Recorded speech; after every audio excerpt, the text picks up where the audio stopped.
Waktu itu saya cuma daftarnya 5.000 perak ditaruh di sini nih Pak. Di Beringin Kembar, waktu itu di Beringin Kembar di Jogja. Nah, kayak ada yang ngambil itu, moro hilang yang 5.000 itu. Wah, akhirnya dapat 1 minggu lagi ngambilnya di Parangtritis. Saya dibegang Mas sama Yanda ini. Saya dibegang sama Bunda sama Yanda. Air ini kayak gimana ya, ada saya kayak yang mau gini itu air enggak menuju saya, pokoknya ya, akhirnya dompet di saku saya ini bergetar gitu Mas. Uang 50-an waktu itu kan enggak ada uang 100, uang 50-an.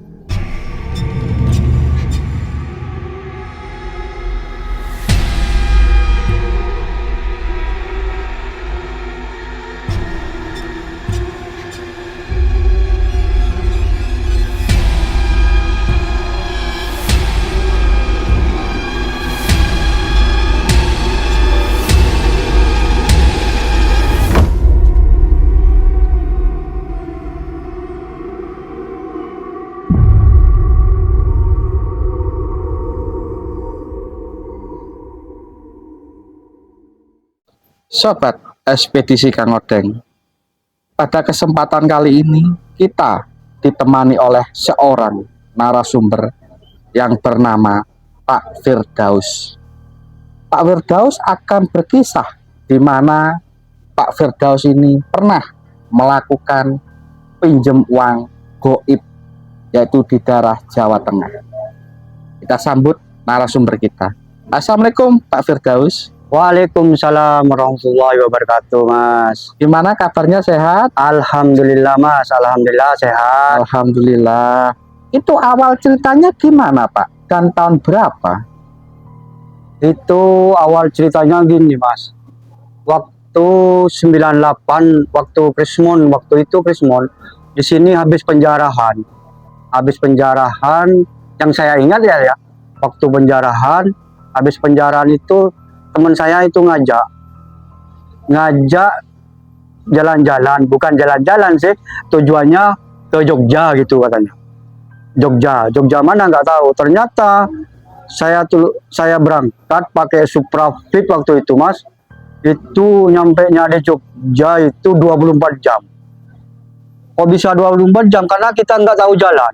Berenam kita naik sepeda motor itu.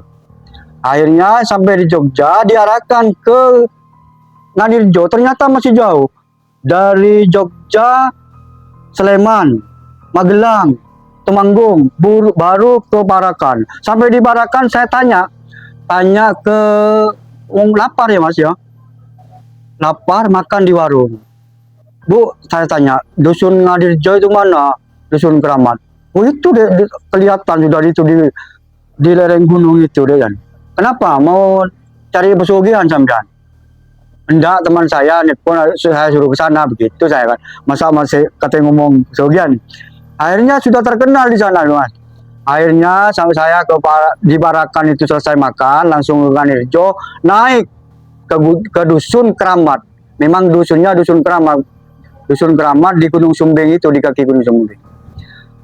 Setelah di sana saya main ke saudara sana semuanya, maksudnya saudara bapak sana yang di sana itu panggilannya Yanda sama Bunda. Terkenal, sudah tahu semua orang-orang yang dibawa. Maksudnya yang dibawa di Ngadirjo itu. Sampai di sana saya suruh istirahat, besok malamnya saya diajak di Gunung Sumbing. Di Gunung Sumbing itu ada tempat pesugihan. Memang tempat pesugihan ada semacam petilasan apa gitu Mas. Jumprit apa gitu saya lupa. Tapi cuma lihat-lihat aja di sana. Akhirnya sampai di rumah cerita-cerita, gimana Bu, saya sini ketujuannya kan sudah tahu. Saya mau pinjam uang gaib. Gimana caranya? Akhirnya kalau sekarang nggak bisa, mungkin waktu itu Jumat Manis apa gitu, Kliwon apa gitu Mas. Setelah itu diutarakan kalau bank gaib ini nggak bisa Mas.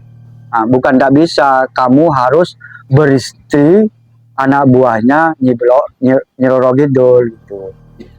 Oh, akhirnya kalau gimana kalau minyak peledak itu belinya 1 juta, ongkosnya 50, 1 juta 50. Kalau iya, ayo kita berangkat. Akhirnya berangkat, ada uang, dikirim uang, sampai di Jogja di Blok O. Ternyata di sana itu rumahnya Mbak Tumbal ini tingkat 3, Mas. Tingkat 3, Mbak Tumbal banyak pasiennya itu. Mbak Tumbal kok bisa Mbak Tumbal? Ternyata ada kakinya memang, naik sepeda subur roda 3. Karena saya yang sering gendong gitu. Awal akhir-akhir pulang. Akhirnya saya beli minyak di sana ritual. Kebetulan pas waktu itu sudah berangkat, uang keluar. Uang itu kalau di sini belinya di Turki, Mas. Kok bisa ke Turki? Kapan dapatnya gitu kan perasaan ke teman-teman. Wah, tipu ini sudah. Akhirnya uang itu ditaruh di sejajen. Tiba-tiba uang itu hilang. Ternyata balik lagi uang. Kalau kembali minyak itu berarti dapat ya, Mas. Itu kembali uang lagi. Cuman uangnya balik 1 juta. Yang 50 ongkosnya itu sudah habis. Akhirnya gagal kita. Akhirnya pulang ke Gunung Sembing. Dapat berapa hari lagi, balik lagi. Akhirnya dapat, Mas. Dapat, akhirnya Mbak Tumbal itu ikut juga. Ayo, nanti saya yang ritual gitu. Di ritual sudah, Mas, yang namanya engkong, pokoknya untuk sejajen itu semuanya, kembang kantil, semuanya itu sudah siap. Sampai apa itu, ketan putih, tetel itu namanya kalau Madura, itu dibakar. Nah, setelah itu ternyata di ritual malam-malam, wis, yang beli kardusnya itu saya 3 kardus kain mori. Akhirnya waktu malam itu kan dimatikan lampu ritual, kayak ada sungguh memang uang itu kayak jatuh di anu. Kardus itu kan kosong diginikan, digitukan sudah ada isinya. Nah, kenapa waktu pertengahan mau penuh semua itu, kok Mbak Tumbal ini tiba-tiba kayak kena hantam sampai akhirnya jatuh. Bukan jatuh, dibanting itu, Mas, kayak banting sampai keluar darah. Padahal Mbak Tumbal itu besar, gemuk. Kalau kita yang banting mungkin nggak kuat. Akhirnya waktu itu dihidupkan, Mbak Tumbal ini keluar darah gitu. Akhirnya Mbak Tumbal gitu, siapa yang bakar sejajen itu yang ditiup? Kenapa nggak biasanya dibakar langsung taruh gitu, Mas? Kenapa disembur gitu? Akhirnya ada yang nyembur, yang bakar itu. Akhirnya kosong ya, Mas. Kosong, nihil. Minyak nggak ada, habis, nihil. Wah, akhirnya Mbak Tumbal nggak enak karena belinya minyak di sana. Akhirnya ngamen. Dapat 3 hari ngajak ngamen. Mbak Tumbal itu ngajak ngamen karena Pak Surat itu punya keris yang bisa diajak ngamen. Maksudnya ngamen itu kita ritual di depannya bank, ada uang. Akhirnya uang itu datang gitu, Mas. Alhamdulillah dapat, cuman sedikit, cuman cukup dimakan juga. Nggak bisa pas jutaan gitu, nggak bisa. Akhirnya kesimpulannya gagal gitu. Gagal, akhirnya anak-anak kan diem terus. Diem sampai berapa hari. Kalau begini terus gimana? Akhirnya diusahakan sama Mbak Tumbal, sama Pak Surat ini Yanda, kita beli minyak anu aja, minyak daun sirih. Maksudnya daun sirih gimana? Ada teman saya yang punya. Akhirnya kita beli minyak daun sirih itu. Daun sirih itu kita ngambil pucuknya daun sirih, dikasih oles air, minyak itu ditaruh dalam beras.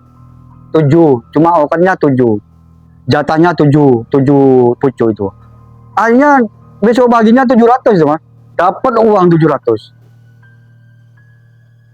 Nah, waktu itu kan dapat 700. Saya tiap hari dapat 700. Terus teman-teman untuk makan aja kan banyak teman-teman itu yang dari Ciamis, yang dari pokoknya dari luar sana banyak.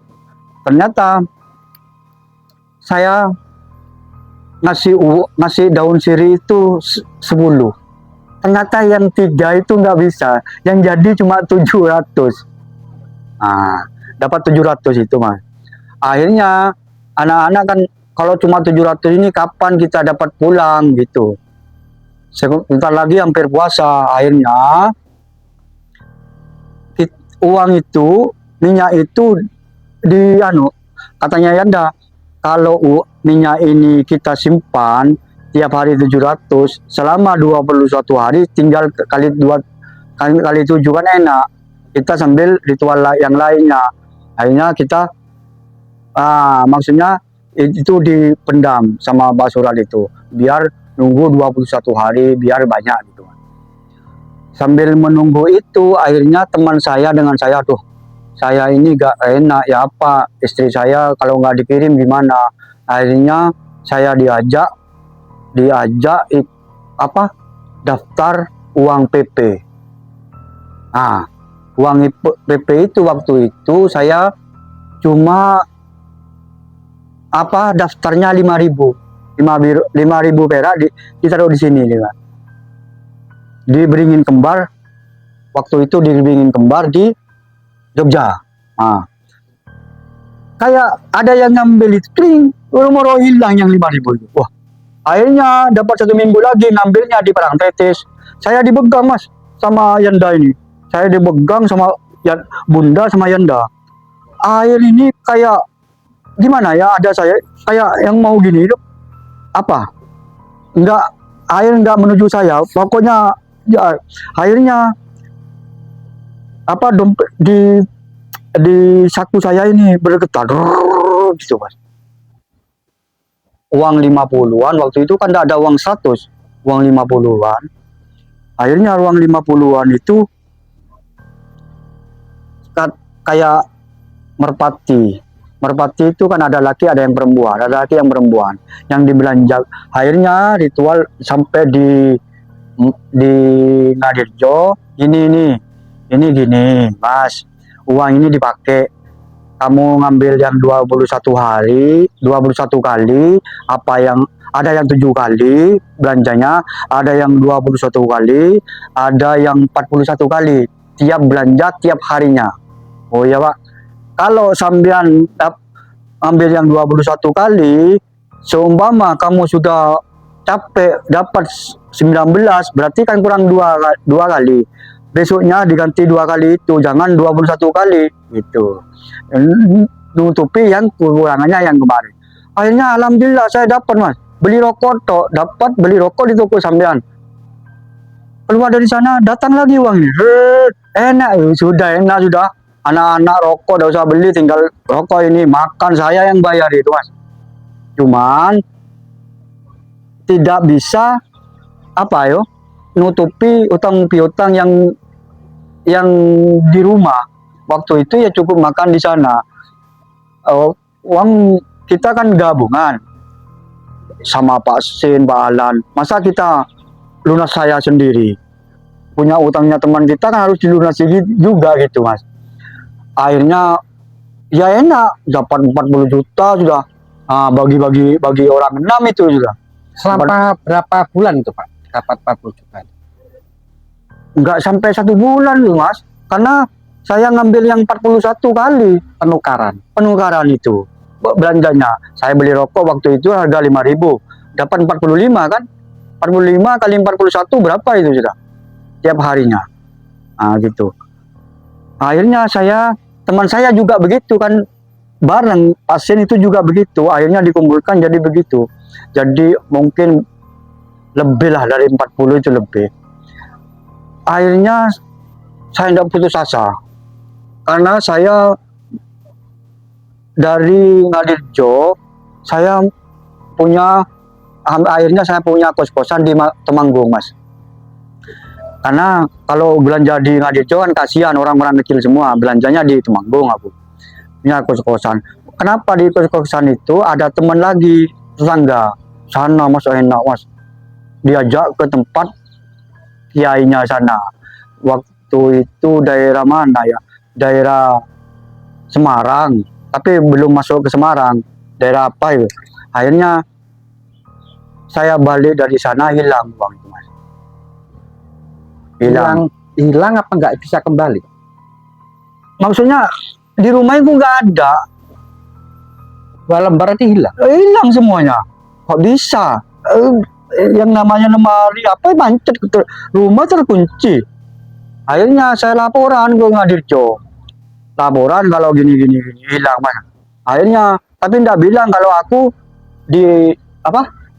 diajak teman itu ke kiai lain gitu. Akhirnya ritual di sana. Tanya ke Nyi Bloro, kok bisa hilang? Ya itu bes.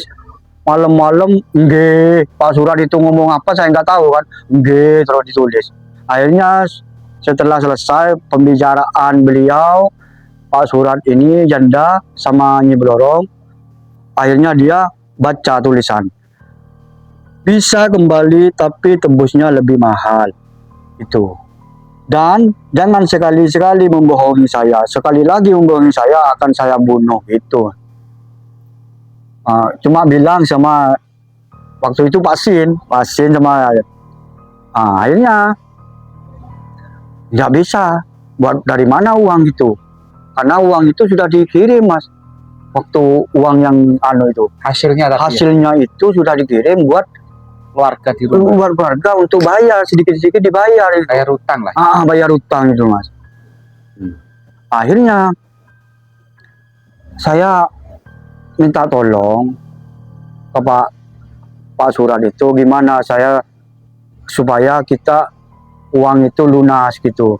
Akhirnya sampai berapa bulan di sana mas, 1 bulanan tidak ada reaksi apa. Cuman menunggu orang-orang yang kan lain mas, Jumat Kliwon, kadang Rabu Kliwon, kadang Jumat Manis, kan nunggunya gitu kan lama. Akhirnya waktu itu saya pas hari puasa pertama saya pulang mas, berdua. Cuma yang orang 4 pantau di sana. Tapi sebelum pulang itu minta tolong saya, Pak Surat, saya minta tolong saya mau jual sawah. Gimana supaya sawah itu laku. Akhirnya dapat sampai di rumah laku, alhamdulillah laku. Waktu itu sawah saya itu saya jual dengan harga 52. Akhirnya utang saya dilunaskan mas. Sisanya saya bawa ke sana lagi. Akhirnya saya bawa ke sana lagi ke Pak Surat itu. Ternyata saya pikir-pikir ini orang ini tipu apa gimana itu. Nah, tapi waktu ngambil uang di air, waktu ada saya ambil uang di Parangtritis itu mas, nggak basah, ada uang. Kalau untuk buat beli rokok, makan, tinggal ngambil Pak Surat itu. Pak Surat itu sebagai kuncen ya? Pak Surat itu iya, juru kuncinya Parangtritis apa? Bukan, tapi dia ada di Ngadirjo, cuman dia anak buahnya Nyi Blorong itu. Kalau di Parangtritis itu lain lagi. Pas waktu itu mas, ada teman saya, kalau gini gimana kamu menikah aja. Oh enggak berani. Aslinya menikah gimana? Kalau menikah sampean awalnya kamu mas kawinnya 5 juta, kamu dikasih 5 juta. Itu adik saya menikah dengan Nyi Blorong. Memang kaya mas dia. Tak punya istri, cuma istrinya di sana, anak buahnya Nyi Blorong. Ya buat apa nikah, kasihan istri saya gitu. Tapi bilang dulu ke istrinya kalau menikah ya enggak boleh, yang jelas kan enggak boleh. Akhirnya waktu itu datang dari desa, dari kecamatan baratnya Semarang apa ini mas. Orang itu ada orang bawa minyak peledak. Minyak peledak itu apa tuh pak? Namanya minyak peledak katanya. Peledak apa gitu, minyak itu bisa dibikin ritual, bisa dapat uang 5 kardus. Saya beli juga kardus, kan saya punya 3 kardus, akhirnya saya beli 2, itu bisa mampu 5 kardus gitu mas. Alhasil dia yang ritual, bapak itu pas malam Jumat Kliwon, kalau nggak salah Jumat Kliwon itu, cuman latihan dulu sampean, cuma fungsinya kamu jangan tidur waktu ngantarkan uang. sejajen semua itu Mas, sudah lengkap ritual kita. Saya tutupi daun mori, namanya satu malam itu sebelum jam 1 sudah penuh semua uang itu. Uang itu Mas. Wes saya, wah, namanya uang. Saya sudah bahagia, wes, wah, enak sudah. Akhirnya saya tutup, dikasih lakban semuanya. 5 kardus saya kasih lakban. Yang 3 kardus saya naikkan ke mobil Panther yang punya minyak itu. Yang 2 kardus saya taruh dalam kamar. Karena yang 1 kardus itu punya Yanda sama Bunda, yang 1 kardusnya yang di kamar itu punya anak-anak teman semua. Mungkin waktu itu mungkin lah ya 1 eman mungkin Mas. Dapatnya itu namanya uang itu, ya Allah. Wis ketok mata wis sudah saya lihat, saya taruh saya. Akhirnya pulang. Saya sopirnya kan Mas. Saya sopirnya. Waktu saya ngangkat kardus kan namanya kardus gudang garam itu kan berat. Berat itu Mas. Uang itu 3 Ini kardus. masih uang pecahan 50 ya? 50-an, pecahan Kan nggak 50-an. ada uang 100 masih. Tidak ada. Pecahan 50-an itu. Biru semua wis. Pecahan 50-an. Akhirnya pas waktu itu saya naikkan, saya yang supir. Kan sebelum ritual ini, sejajen ini, kalau ada air yang nyebrang di jalan, jalan raya Mas, air Mas, kan juga itu kita berhenti, ya berhenti waktu itu di Pekalongan mungkin Mas, di Pekalongan iya. Buang sejajen itu naik ke turun semua, buang air jalannya ke barat. Kenapa pas sejajen itu larinya ke sana Mas, berlainan arah Melawan arus. Wah, kaget, Yanda pun kaget, apalagi saya ya, gurunya kaget. Semoga ada apa ya, semoga ada apa-apa. Apa ini sudah kan menunjukkan kan sudah gagal gitu, tapi saya tidak punya pikiran begitu. Kok melawan arus, dikejar Mas terus. Apa yang dibuang sesaji itu Pak? Sejajennya itu ya kayak engkong, kayak kembang kenanga kantel itu Mas, ya kayak sembarang kue-kue itu macam. Dipakai apa itu Pak? Talam. Iya pakai apa namanya itu? Encek lah ya. Iya kalau di sana itu apa ada namanya itu. Kok bisa? Kaget, saya takut Mas waktu itu. Wah, kok melawan arus? Akhirnya cerita Bapak. Asalkan sampean yang punya hajat, yang punya uang, yang punya minyak, jangan sampai tidur ya. Ya jalan sudah. Ternyata mana rumahnya Mas? Masih jauh, masih sampai, kalau rumahnya Sembolan saya sampai Genteng Mas, dari barat itu ke Bablas. Kok bisa sampai 3 kecamatan Mas? 3 kecamatan apa gitu? Iya 3 kecamatan. Wah, kok sampai Bablas? Akhirnya itu kan ritual itu jangan sampai berkokok ayam, sampai jangan subuh. Balik lagi habis sudah Mas. Enggak sampai ke rumahnya, sampai rumahnya enggak, yang namanya kardus diginikan kosong nih Mas. Sampai rumah jam berapa itu Pak? Habis subuh Mas. Jadi terlambat Pak ya? Terlambat kok bisa? Kalau seumpamanya enggak sampai lupa dia, kok bisa lupa ke rumahnya Jadi sendiri? sampai ke Bablas ya? Kok bisa kebablas? Kok lupa sama Padahal saya sendiri? tanya terus. Oh iya itu. Kok bisa sampai lupa? Oh iya ya ini. Iya. Akhirnya sampai rumahnya itu habis kosong ada diem. Akhirnya Bapak Yanda itu telepon yang di Ngadirjo. Coba lihatkan di kamar kardus. Masih ada, masih enggak? Sampai di sana enggak ada semua. Kosong, wis. Kosong semua Pak ya? Kosong semua. Berarti Bapak itu dulu tahun 98 itu berapa tahun sampai mencari pesugihan lah Pak? Berapa tempat itu Pak? Enggak, cuma saya kan kalau di sini kan cuma ada teman saya ini waktu itu di Tanah Manis. Cuman uang PP. Tapi nggak sukses. Yang berhasil kan Bapak uang PP ya? Iya, tapi di sini uang PP. Saya kan uang PP kapan? Akhirnya dia mengarahkan ke sana. Cuma di Ngadirjo itu aja aku mas, 3 bulan tapi di sana aku. Tapi yang mendapatkan hasil cuma uang PP Wah, tadi. tapi yang mendapatkan hasil itu uang BP. Kalau dikerjakan terus mungkin bisa. Nah, gitu. Tapi ada limitnya lah ya. Ya ada limitnya. Ada limitnya per hari, ada yang 7 kali, 21 kali, sama 41 kali ya. 7 kali, 21 kali, 41 kali itu limitnya untuk uang belanja. Akhirnya gagal dari sana, wis gagal, wis kerja biasa di sini. Akhirnya waktu pas ada Agustus ada orang Malang minta antar ke saya, minta antar ke sana. Tahun berapa itu Pak? Mungkin sudah dari sana, dari kejadian itu saya mungkin 3 tahunan. Ada orang Malang, orang Bang mau minta antar ke sana. Tahu dari siapa sampean? Ternyata ada yang bilang katanya orang Dombo ini, saya nggak tahu namanya. Kok minta bisa antar sama saya? Saya antar ke sana. Sampai di sana saya pulang. Diemposin malah sama Yanda saya. Cuman saya cerita dulu kan. Saya cerita dulu. Kamu apa? Saya cerita dulu kejadian saya gini. Kalau sampean sanggup ya sanggup, gak masalah. Nah, saya bilang ceritakan yang sebenarnya kan, karena takut, karena jauh mas ngantarkan sana.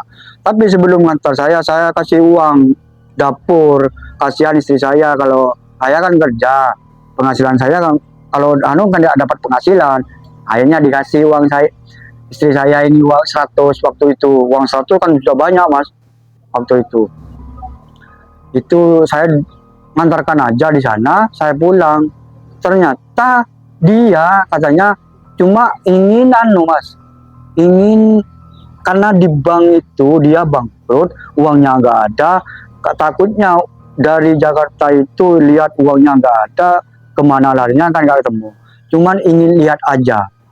Nah, akhirnya cuma sanggup, Yanda itu cuma diperlihatkan aja di dalam lemari baja di sana diisi uang gaib itu. Habis berapa hari hilang itu uang, nggak bisa dipakai, cuma intinya nggak bisa dipakai. Semuanya intinya nggak bisa dipakai. Buat pertunjukan lah ya. Cuma pertunjukan itu sampai berapa hari. Ada yang bisa dipakai, tapi minta kambing yang warnanya begini kah apa yang nggak bisa.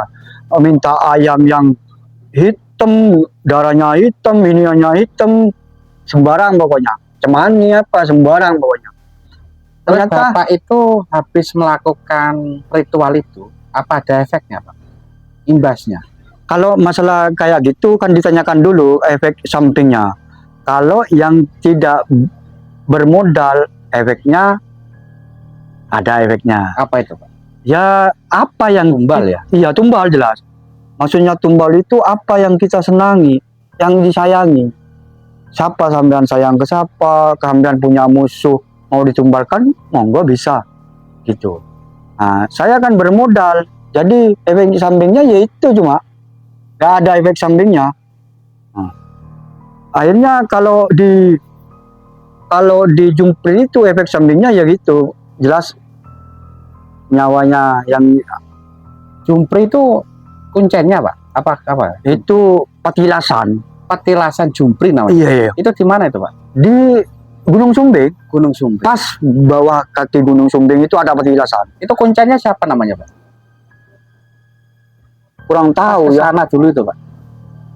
Tapi saya ke sana itu sama Mbah Surat itu, sama Mbah Surat. Juru kuncinya itu saya tak lupa saya mas.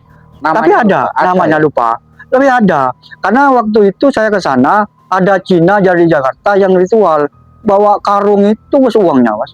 Dapat uang. Dapat uang, saya kelihatan sendiri. Malah saya yang gotongkan. Cuman sampai selang berapa hari itu katanya juru kuncinya ya. Cuman saya lupa namanya itu. Kalau rumahnya ya tetap sekarang saya ingat. Terus dia bilang ini yang jadi monyet itu mas. Ternyata film-film yang di monyet itu sungguhan. Di sana itu banyak monyet-monyet. Monyet-monyet yang liar, monyet-monyet yang kasihan, yang nggak pernah orang tuanya nggak pernah ke sana, itu lemas gitu. Saya kasih makan, diambil kok diam. Kenapa ini kok bisa gini ya? Karena orang tuanya nggak pernah ke sini. Habis sukses orang tuanya nggak ke sini gitu. Berarti monyet itu tumbalnya lah Pak, tumbalnya. anaknya ya. Ya mungkin anaknya, mungkin siapa gitu. Terus Mas. Bapak kan mulai tahun 98 melakukan ritual itu. Ya, Terus sampai sekarang itu ada nggak untuk ekonomi itu gimana Pak? Apa ada semakin seret apa gimana Pak? akhirnya Kalau imbas tumbal kan nggak ada Bapak. ya Karena imbas bulan. dulunya pakai modal. Tapi imbas di ekonomi gimana Pak? Kalau imbas ke ekonomi, ya memang. Karena saya baru tahu tahun 2009-an ini saya baru tahu kalau kayak uang PP itu ternyata itu rezekinya saya yang besok sudah diambil duluan. Rezeki saya yang tahun sama Akan datang, 2003 yang akan datang itu diambil duluan gitu Mas. Imbasnya ya sekarang ini saya sudah. Sekarang usaha Saya merasakan saya usaha gini selalu macet. Saya usaha STMJ nggak nutut pokoknya. Akhirnya saya ngojek, saya ikut anak ngojek ya, proyek, aku kerja proyek ini. Alhamdulillah kerja proyek itu alhamdulillah ya dapat lah. cukup Cuman buat makan lah Pak ya. dapat alhamdulillah cukup makan lah. Tapi tiap harinya. rezeki itu emang kayaknya hampir habis lah Pak ya. Iya, hampir tidak bisa ngumpulkan, nggak bisa ya Mas. Bisa Nggak lah. ngumpulkan sampai Bisa nggak beli bisa apa, pokoknya. nggak bisa ya. Nggak bisa. Saya ngumpulkan, saya pikir-pikir mungkin imbas dari sana karena saya sudah tahu karena orang-orang bilang sama saya, Pak, itu rezeki kamu yang juga akan diambil. Jadi kalau sampean tahun sekian kamu begini, jangan jangan seudon, jangan mengambil besar ya. Ternyata begitu. Itu sobat cerita dari Pak siapa namanya? Firdaus. Kita bisa mengambil hikmah dari Pak Firdaus. Bahasanya orang mencari pesugihan itu pasti akan ada imbasnya Pak ya. Banyak imbasnya. Dosa pasti, imbasnya juga pasti.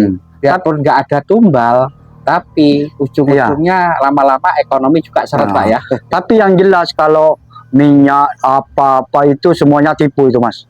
Semuanya tipu itu. Enggak betulan karena enggak ya walaupun kita kelihatan tapi nggak bisa dipakai kan berarti tipu. Nunggu sampai kita kehabisan apa. Memang tipu itu. Cuma kalau yang real, yang benar itu uang kembali. Uang kembali itu. Tapi tidak sepenuhnya seterusnya dipegang kita.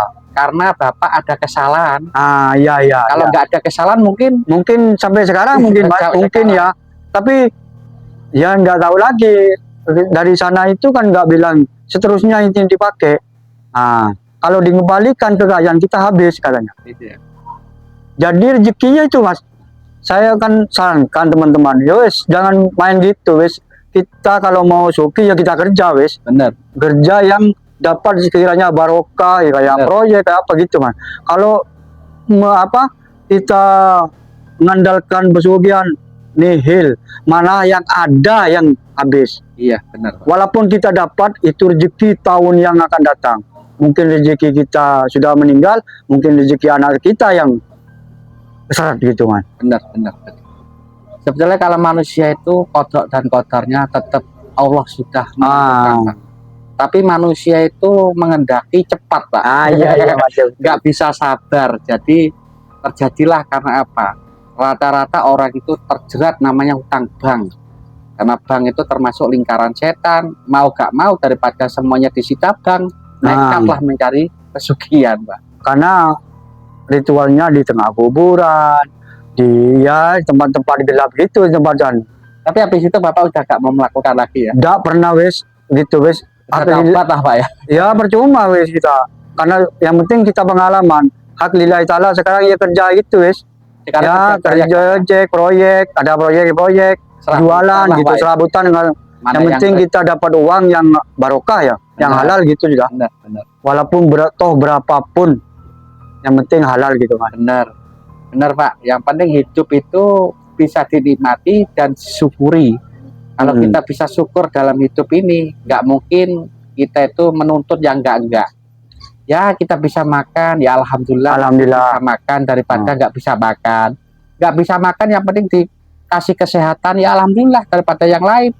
biarpun banyak harta tapi sakit Pak. Iya, Kan betul kita betul harus Pak. banyak syukur. Alhamdulillah. Ya gitu Pak ya. Ya, kita tutup dulu Pak ya. Ya, Ya, terima kasih atas waktunya sudah mau makasih berkisah, kembali. bercerita tentang pengalamannya. Kita dari tim Ekspedisi Kang Odeng mau pamit undur diri. Assalamualaikum warahmatullahi wabarakatuh. Waalaikumsalam warahmatullahi wabarakatuh.